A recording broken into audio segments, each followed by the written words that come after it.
And we're leading in all of the polls now. Just about every poll has us leading. Actually tell our people, we don't need your vote. We got so many votes, we don't need them. There has been some political drama in Montgomery County connected to the presidential race. A local Republican committee official says he is not voting for the Republican nominee, former President Donald Trump, and has encouraged others to join him. That this is not a year that we can follow tradition or follow misplaced loyalty and vote for a Republican at the top of the ticket. Donald Trump has demonstrated that he lacks the character, lacks the commitment to the rule of law and to the United States Constitution to qualify as an elected official, let alone as president of the United States. But also, I think it's important to reinforce the fact to Republicans around the country that just because you vote for Kamala Harris in 2024 doesn't mean you're a Democrat. It just means you're a patriot. Oh, that's gonna hurt. I mean, it happens once. Sure, a few ketchup bottles suffer an untimely death. But now, after countless registered Republicans have endorsed Kamala Harris, including the mayor of Mesa, Arizona, and now a notable Republican chair in Pennsylvania, hide the bottles, folks, for the sake of the walls. So Matt, you're a Republican. Yes. How long have you been a Republican? Since 18 years old, so a long time. Okay. But I understand you've been clear you're not supporting the Republican candidate for president this year, former President Trump. Yeah, that's correct. Tell me why. So, really the kickoff point was January 6th. After that debacle down at the Capitol, really sad day in our country's history, I just made it a point, and I told my family and friends that this guy cannot be the president of the United States anymore. And I had feared that he was going to run again. Now, in my heart, I thought that, Republicans would join together and, just not go for him and go for a different candidate, especially since I thought we had a pretty good bench of candidates running, especially during the primary. So, I just wanted to do anything that I could that, would prevent another Trump term. And that's what I'm doing. I'm sticking to my guns.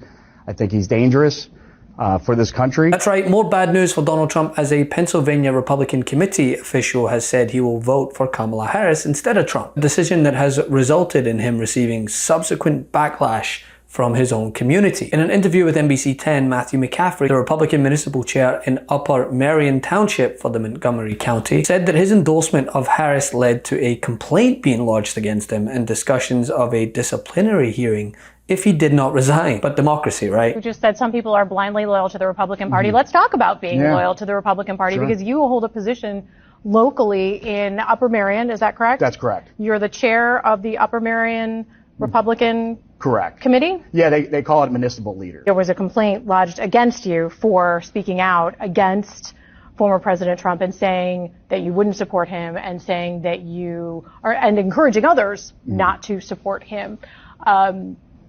And where do things stand now with the party? So right now, I was supposed to have a hearing on Wednesday. A hearing for what? A disciplinary hearing. But McCaffrey said he's been a Republican since he was 18 years old, but sees it as his duty to encourage other Republicans to vote for Harris. And this is becoming a trend, right? After lifelong Republican John Gillis endorsed Harris, going as far as to speak at her rally in Arizona. So, Mr. Mayor, tell us why, in your estimation, Donald Trump should not be returned to the White House. Well, I'm obviously reluctant to as a Republican, I love to endorse Republicans. And so this was a pretty thoughtful process also being a mayor, my preference is to avoid getting involved in public partisan fighting whenever possible. But there are certain times that, the question that is presented is a moral one and an ethical one and a question of character, and silence is not an option. So that's my argument to my fellow Republicans, that this is not a year that we can follow tradition or follow misplaced loyalty and vote for a Republican at the top of the ticket. Donald Trump has demonstrated that he lacks the character, lacks the commitment to the rule of law and to the United States Constitution to qualify as an elected official, let alone as president of the United States. But also helped highlight the support from Republicans in Arizona who are backing Democratic candidates, not just Vice President Kamala Harris, but Congressman Ruben Gallego in November. Former Lieutenant Governor of Georgia, Jeff Duncan, he's a member of the Republicans for Harris coalition who took part in tonight's virtual reality. Jeff, good to see you.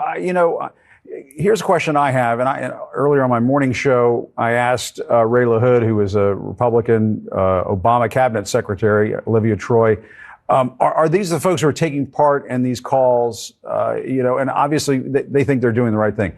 But are they simply just the never Trumpers who weren't going to support Donald Trump anyway? And at the end of the day, it may not make a huge difference. What's your sense of it? What was the reaction you got from this call earlier tonight? Yeah, I think the 10% in the middle that are going to determine this election are all types of makes and models. There's some lifelong Republicans like me that are extremely conservative, but just have seen Donald Trump act in ways that should never be rewarded with another job called president. And some folks that are just moderates and everything in between. The vibe on the call was positive. It was a bunch of Republicans, in my opinion, that were trying to figure out ways to share their story, why they're not voting for Donald Trump, but why they are supporting and voting for Kamala Harris, and also looking for ways to give some air cover. One of the suggestions I gave was, I don't want Donald Trump to win. I want to get my party back and be able to build a GOP 2.0. And the only way to do that is to let the Democrats win this election. But also, I think it's important to reinforce the fact to Republicans around the country that just because you vote for Kamala Harris in 2024 doesn't mean you're a Democrat.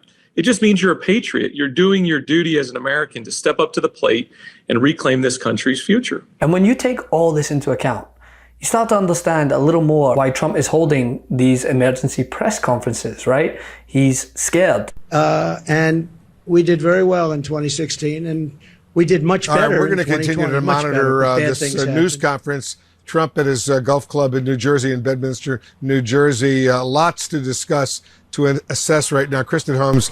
He knows that he's hemorrhaging support, not just in the polls, but within his own party. So, Harry, we know, obviously, you look at the overall polls, you see these swing state polls, the ones over the weekend from Siena did stand out. We'll see if that's really where this goes. But you found something very interesting in terms of one group that stands out. White working class voters, white voters without a college degree. That is Donald Trump's core group. That was the reason why he was able to break down that giant blue wall, Michigan, Pennsylvania, Wisconsin, in the Great Lakes. And look at their support now versus where we were a few months ago when the matchup was between Donald Trump and Joe Biden. Look, Donald Trump still leads, but look at that margin. It has shrunk significantly. It was 25 points back in May. It is now 14 points now here in August, nearly been sliced by half. Those numbers that Harris is putting up amongst that group right now are actually slightly better than Joe Biden did 4 years ago amongst those voters in those key states. Those are the types of numbers that Kamala Harris needs to put up in order to win. And of course, Joe Biden was like, I don't want to drop out of the race because I'm not sure that Kamala Harris can break in with this group, but it turns out she absolutely can. Which is fascinating because originally when they started, right, it was an immediate map expansion. They started looking at Georgia, North Carolina even, not giving up, but it seemed like sort of accepting that conventional wisdom. Correct. And now it's fascinating that may not be the case. So, but we're also a failing economy. Now, there's much debate, right, as to how one should cover these ramblings. Some think it best to not cover them at all. Some fact check after the fact, and some just allow Trump to dig his own hole. As I've said on previous videos, right, to me, not covering them is dangerous. Instead, covering them with real in-time fact checks, if one can keep up with all the lies,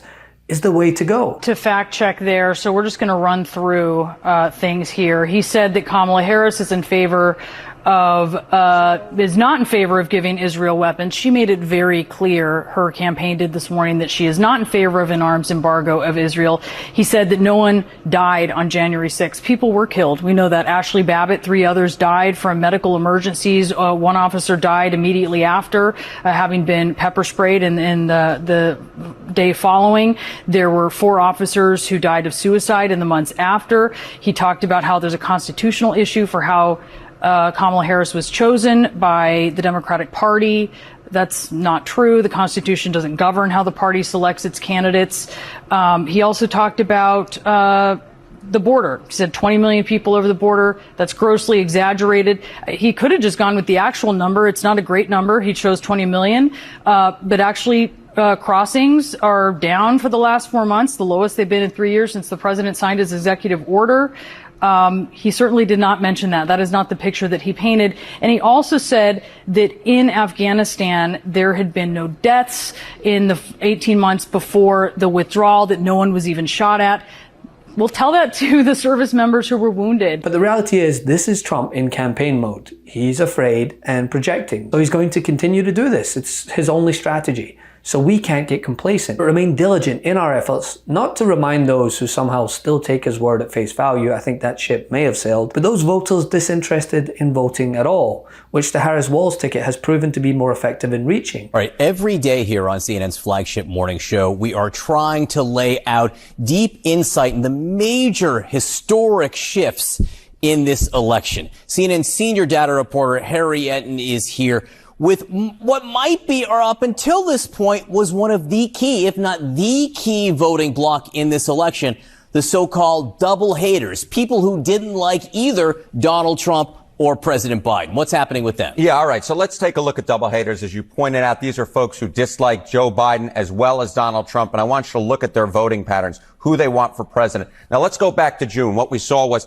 28% of those folks were going for Joe Biden compared to 19% who said they were going for Donald Trump. Now that Kamala Harris is the Democratic nominee, look at her support among them. Look at this. 53% say Kamala Harris. Look at that jump. That's a jump of 25 points. Donald Trump has gone in the other direction, down to 11 points. And now we're looking at, what is that, John? That is a 42-point advantage among the folks who dislike Joe Biden and Donald Trump for Kamala Harris compared to just that 9-point advantage that Joe Biden had back in June. This, of course, is a substantial portion of the electorate. Before Kamala Harris got in, this was going to be the group that was going to determine one way or another, and it may still be. And if it is, Kamala Harris has this massive advantage over this very key bloc in the electorate. I just want to point out, again, what we have seen in the last few weeks are these big shifts in polling you don't normally see. Right now, at least. But that's a giant increase in no time. Real quick, Meta just changed their algorithm to suppress political content. Please follow our Instagram at MeidasTouch right now as we head towards 400,000 followers so you don't miss a beat.